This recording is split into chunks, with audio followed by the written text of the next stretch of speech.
Now, on this end, the South African Emergency Personnel's Union says it's concerned about its continued attacks on ambulance crews. Emergency medical services personnel are robbed, assaulted or shot at in the line of duty. Bongani Clinic in Mpumalanga is the latest to experience such. A female crew member was shot and wounded during a robbery at the clinic. Joining us is South African Emergency Personnel's Union President Mpogeng. A very good morning to you. Thank you so much for your time. In just the space of a week, we understand that 2 Mpumalanga health facilities came under attack. What is your reaction to this? Thank you for having me, madam, and good morning to the viewers.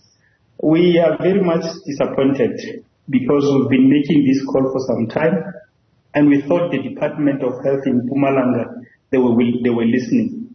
We have raised this thing for some time. The attacks were happening in various provinces, and we're expecting MECs or the department to respond accordingly. And I must indicate that we were having provinces like Gauteng, where we don't see those things happening or these hijacks and robberies happening on weekly basis, precisely because they responded to our call. Initially, when we met them, we said to them that they must actually have the dashboard cameras, panic buttons, and tracker and so forth. So we've seen the Department of Gauteng and other provinces like Free State responded, and now the ambulances are protected. But in Mpumalanga, it is one of the very poorest the department that is actually saving our people. So right now, as we speak, we've experienced 2 attacks in one province. One is at Bongani Clinic, where one of our members was shot. They took an ambulance. Fortunately enough, they abandoned the ambulance with the very same crew member, and is a lady. Remember, we were very much scared when we heard about that. Fortunately enough, she was not raped.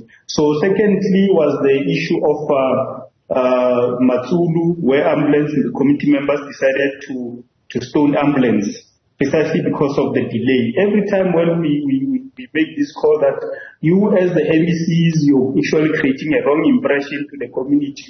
You procure 5 ambulances, you throw a very big party because you want people to see that you're operating. Matsulu is one of the stations that is operating with 1 ambulance. Obviously, you're expecting delays. The response time is going to be very, very much poor. That is why when the community members, because they've seen the MEC parading new ambulances, they expect it to be rapid service. So when you respond after an hour or 2, because you're utilizing only 1 ambulance, and members of the community will be very, very angry. They'll start to attack our members and so forth. So as I'm saying, when we raise such kind of calls to say, stop throwing big parties because you're creating a problem for our members. Because after those handing over 5 ambulances with that big party that you have thrown, so community members are sitting with that impression that the service is going to be much better. And our members at the same time, they are not in a position to explain to the community that no, we're still having 2 ambulances and 1 ambulance. Remember, in every province and in every area where there is a station, we'll actually expect a certain number of ambulances to deal with the ratio of that particular community. So in this case, you see our members who have been attacked because of the delay. Secondly, the issue of shooting. We were very much disappointed. We don't know the reason why at the very same premises, Bongani Clinic in Mpumalanga, the security personnel were actually having only the pens and the cell phones without guns. So that one is a total waste of taxpayers' money. It's a fruitless expenditure because you can't procure a service of security guards who are not having guns and any other thing to protect. They will just be there to record the ambulances in and out. Yeah. So in this incident, yes. So with the request that you've made, pardon me, Mpogeng, you've made requests for panic buttons and cameras in ambulances, and that request has fallen on deaf ears. What other steps are you taking to ensure that you are indeed heard? I mean, you make mention of Gauteng. I understand that services were extended by an escort of armed law enforcement officials or private security firms each time a request was made during the height of these ambulances being attacked. What are you doing on your end to fast track that, especially to safeguard lives?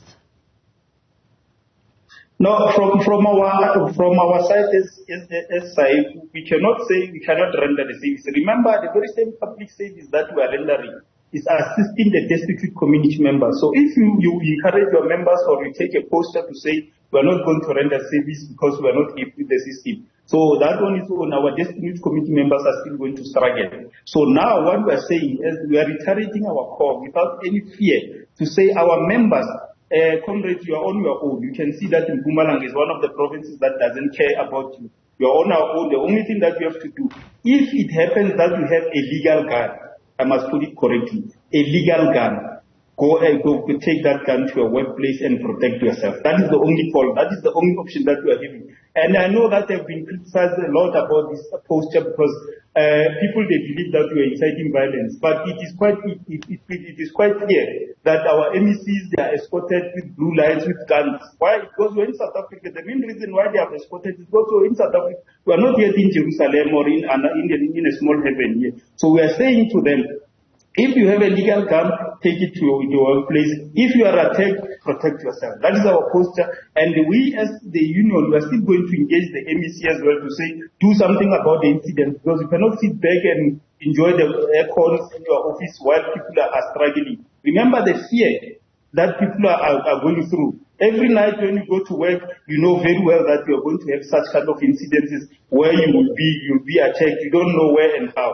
So the issue of procurement, and before I deal with the issue of procurement, let me also deal with the statements that they are already prepared on their templates to condemn. You cannot sit back and condemn without taking an action, because you have all the resources, you have money, you have the right to procure. Go out and procure.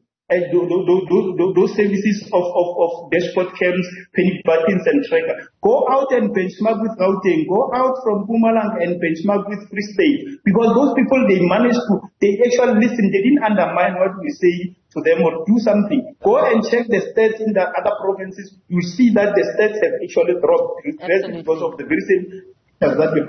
Thank you so much indeed. Perhaps let's leave it there for now, and thanks for weighing in on this discussion. South African Emergency Personnel Union President Mpogeng speaking about some of the key challenges when it comes to the number of attacks on healthcare facilities and ambulances in the province of Mpumalanga.